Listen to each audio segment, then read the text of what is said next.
Long Beach, home of some of the greatest rappers from mainstream to underground. But it was more than flashing lights and screaming fans. It was once about who was gonna be the king of the streets. Everybody claimed to be a warrior, but don't take my word for it. Sit back and relax as we take a journey back into the lost files.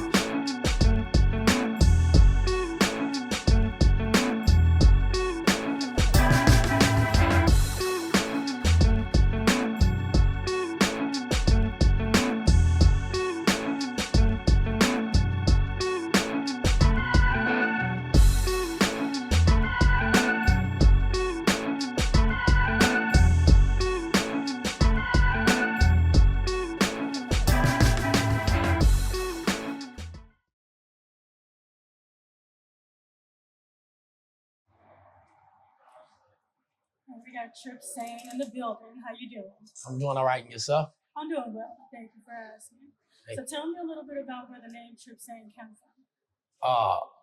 Tripsane, it came from a lot. It started off, when I started rapping, I went through so many name changes. Started off with Conspiracy, The Crow, and all of that. So then I just went to Tripsane because that's what a lot of people knew me by. So I said, let me use the name that most people know me by. So that's how that came together like that. Okay. Tell me what battle rap group that you're from. Originally from the Hypnautics. Hypnautics was the battle crew I was from, And your brother is also from there too, Impact, right? Yeah, Impact. That's my little brother. So we originally both from Hypnautics. He was also from Porno Style too. We had a couple different crews going through, but I just kind of stuck with Hypnotics, so that's all they allowed me to be in. That actually leads to my next question. He did later join Porno Style. What stopped you from doing the same thing?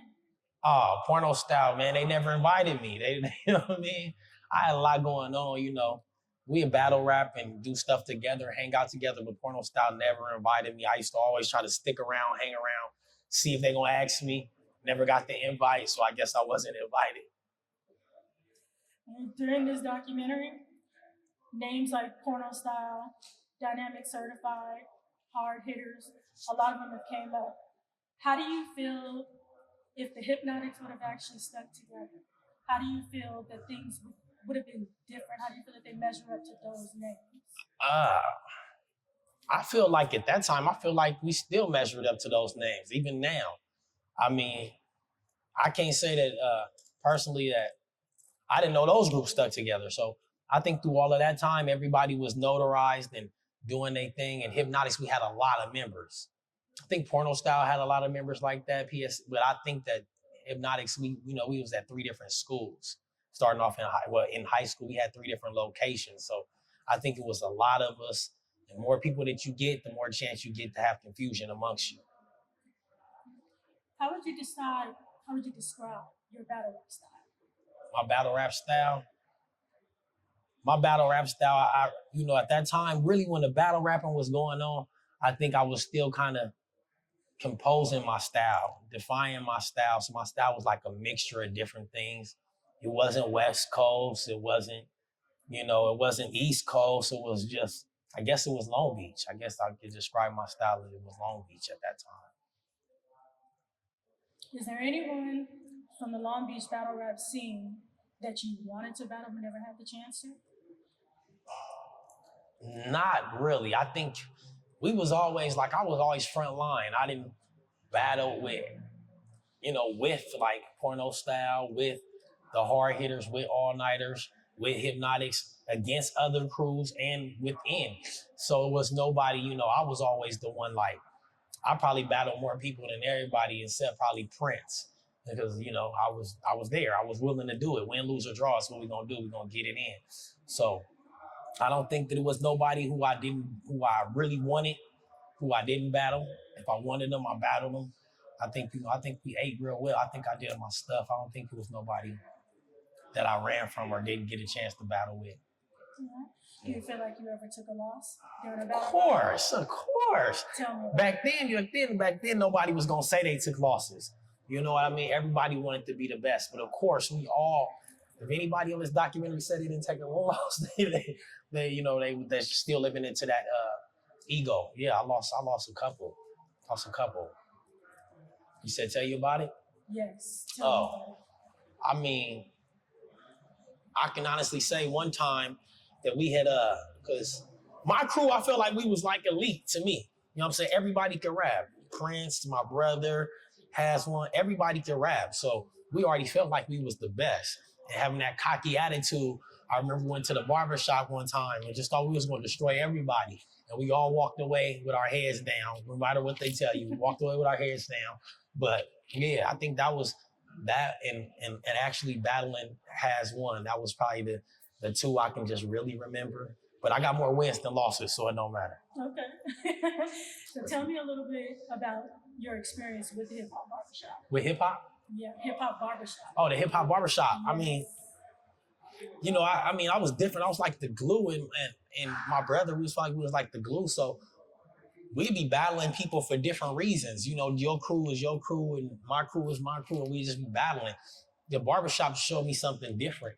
Like, I think I didn't work with all of these different groups because of the barbershop. I'm seeing talent. Yeah, you can get in here in the battle, but let's get into the studio. So this barbershop just really showed me where people's talent was and gave us a chance to actually be cohesive with each other, like to actually see what the other person was about and learn what other people's skill was about. And I was one of the few that, hey, I did an album with this guy, that guy, and that guy. So, because at the barbershop, I say, oh, he can eat. So let's get together and do our stuff. Okay. Speaking about the hip hop barbershop, I heard about a night that you and H.I.T were gonna battle the all-nighters, and that almost became a physical altercation. Oh, most definitely. Tell me a little bit about that. I mean, that night, expectations was high, and like even with H.I.T was a powerhouse like artist as far as underground. He came to conquer, and the other crew that was there, the all-nighters, they had prepared. Obviously, they had preparation, and our preparation wasn't up to par. Plus, we came in but everybody still ate, but we came in with some females, and I guess somebody said that the females was ugly, and then you gotta live up to egos. You know what I mean? Whoever said that, who said the females was ugly, I don't really remember, but it's like when we battling each other, and now you digging into crowds and stuff like that. So, it's been so many times where things could have got physical, and that was just one, because you're talking about other people, the ladies that we brought or whatever. So I also talked to a lot of people about battling members within their own group. Most definitely. Like an iron versus... Most definitely. Iron sharpening iron type thing. So I hear that you actually battled Prince.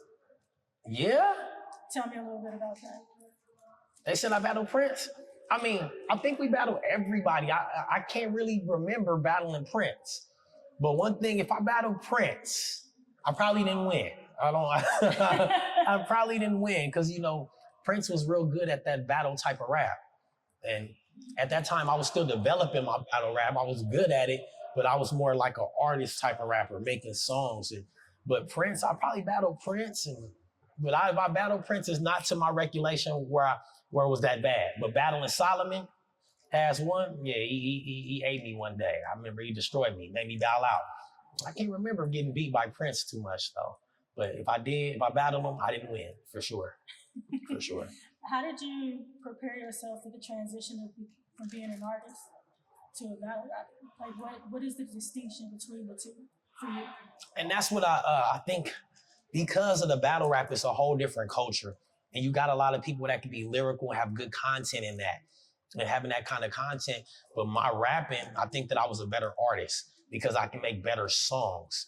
It don't have to be so much punchlines. It's just the concept of what you're saying and bringing to people. I think that my development as an artist has came a lot further than it would have been if I would have just stuck to the battle rap culture. Because the battle rap culture is, I got to look at what you got on. I got to look at what you're doing, think about things to maybe assassinate your character.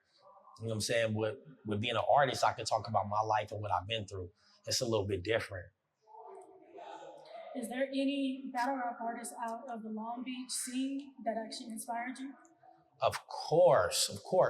To be honest with you, the whole like technique, dynamics, rule, all of them, because when I came up, they was like a grade ahead of me. So seeing them, I had already been rapping.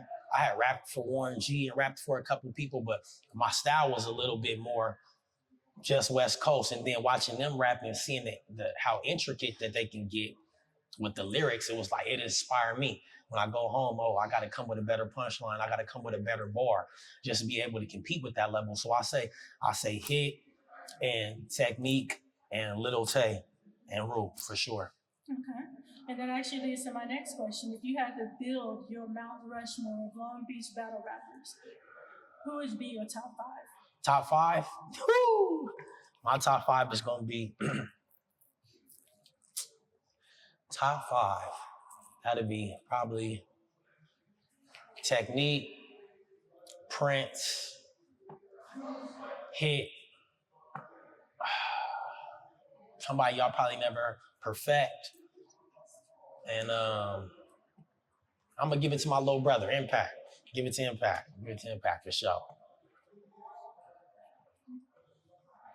Tell us a little bit about what you have going on today, present day. As an artist? Yes, as an artist. Well, I mean, last year I sold a lot of records. I'm still doing music, but the music is advanced in a different way. So I'm dropping albums. I got my own record label. And I'm still working with the music, but so much as far as like background now. I think last year was my real, it was my real time where I just need to prove something to myself. So last year, I feel like I proved everything really to myself. I might do one more, but right now I'm kind of just, working on actually my business. So. Okay. But you're saying last year you did a lot more to prove some things to yourself. Correct. So what do you feel that you did different last year? Last year, I mean, the difference between it, I have had like 7, 8 mixtapes. Mm-hmm. So coming up, I've had different mixtapes. I was signed, to a record label in the Bay some years back, and I still never completed a full album. So last year I dropped 2 albums. And dropping them 2 albums actually got me a lot more sales, got me a lot more recognition, and putting that press behind me and putting a team together and just actually doing it. It was like, you've been rapping for so long, but it's not, mixtapes are not albums. They don't go through SoundScan. So I just had to put it together, and that was, I think last year was, set me on a whole different forefront where I can actually say this was done. This was, I felt confident about getting this stuff done. Mm-hmm. In regards to the business side of the music industry now, how do you feel things are different now versus the way that they were back then in the 90s? Oh, wow. That's easy. That's easy. I think talent is a big part back then. You had to be talented. And if you weren't talented, then you got exposed, even lyrics. You had to write your own lyrics. Everything was different then.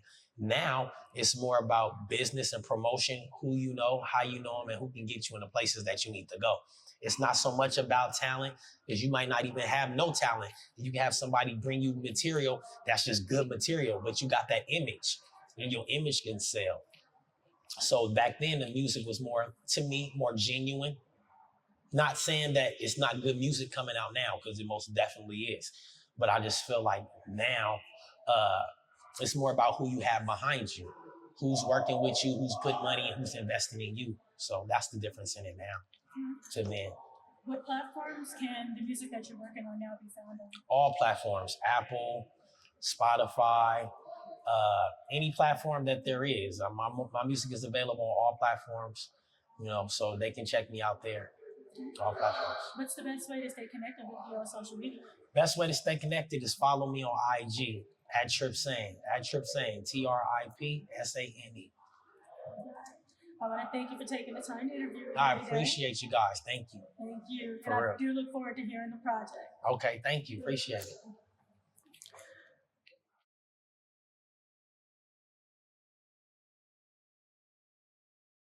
In your opinion, how good is the group The All-Nighters? I mean, they was cool. You know, I knew a few of them I knew before they became rappers. You know what I mean? They'd tell you like I didn't serve them and probably made them better or something. You know, not all of them, but a couple of names. Like back then when they first started, they knew I was doing my thing, and you know what I mean. And you know what I mean. We did our thing, and I won't say I served them, but at that time, they were like, "Oh man, gangster, you got me, man." But